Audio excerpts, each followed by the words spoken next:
Kamay means hand.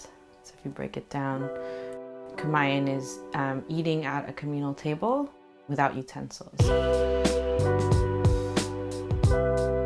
Kamayan for me, it signifies family, it signifies gathering, you know, like during Thanksgiving or Christmas or any kind of birthday celebrations. Like, it's a really great way for us to get together. The beautiful part of Kamayan too is just like watching everyone cook together and learning how to cook together. Today we're having ginataan with crab, and the crab's not cracked. Like, you're eating it with your hands and your fingers, and like there's an act of like education and learning in that aspect. You know, the shrimps are going to be grilled whole with the head on. Like, oh my God, the best part is eating the shrimp head. There's so many levels of education to this as well besides just eating. We set down banana leaves first. The banana leaves have been grilled to actually help with bringing out the oils of the banana leaf. That gets set down, and then usually starches get set down. So today we'll be setting down our steamed white rice, followed by pancit, bihon, which is a type of pancit. Bihon is the noodles that we use, and it's with veg. After that, we kind of start setting the proteins. Beef machado, which is a kind of slow roasted beef stew with roasted vegetables and a tomato base. We have ginataan alimasag, which is a kind of version of crab curry.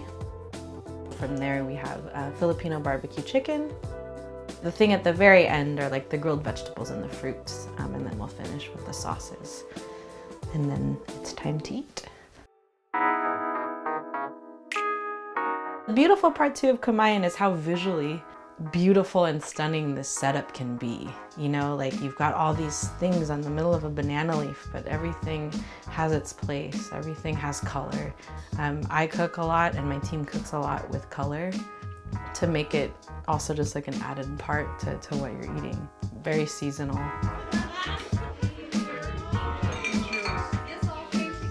It's a really great way to get people at a table because you just set out banana leaves, you set the food, and it's just like kind of taking away the air of pretentiousness or any kind of like, you're forcing people to just sit and eat with their hands. And the act of eating with your hands to your mouth is also another experience in itself.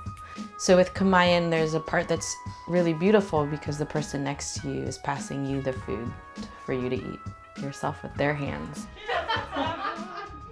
There's a sense of trust that's involved as well. There's a sense of intimacy with the folks that you're joining at the table. You're breaking down walls.